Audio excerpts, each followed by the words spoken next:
Your college degree just became a historical artifact.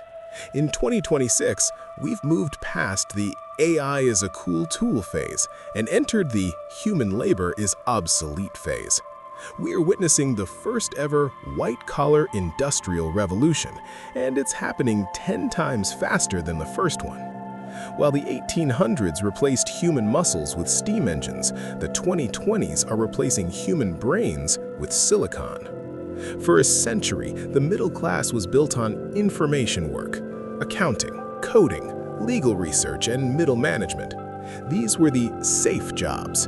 But an AI agent doesn't need a salary, health insurance, or a lunch break.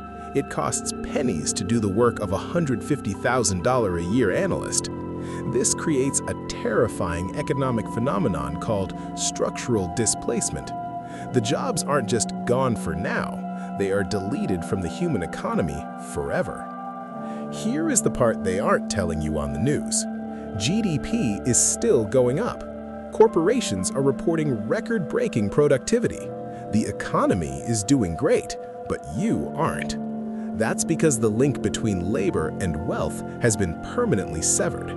In the old world, if a company did well, it hired more people to handle the growth. In the 2026 economy, if a company does well, it simply buys more processing power. This is the great decoupling. We are producing more wealth than ever before in history, but that wealth is being captured almost entirely by the owners of the capital, the people who own the AI, the data centers, and the energy grids. If you are still selling your time for money, you're in a losing race against an infinite machine. You can't work 24 hours a day, but an algorithm can. Let's look at a high-value career like radiology. It used to take 12 years of schooling to learn how to spot a tumor on an MRI. Today, an AI can scan 10,000 images in the time it takes a doctor to drink a coffee, and it does it with a lower error rate. This doesn't just help the doctor, it makes 90% of the doctors unnecessary. This same collapse of value is hitting graphic design, paralegal work, and software engineering. So, what happens to the millions of people who spent $100,000 on a degree that is now being performed by a $20 a month app?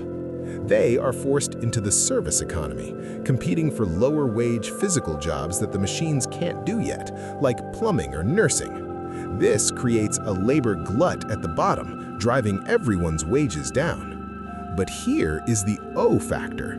This isn't just a crisis, it's a wealth transfer. The trillions of dollars that used to go to middle-class salaries are now staying in corporate bank accounts.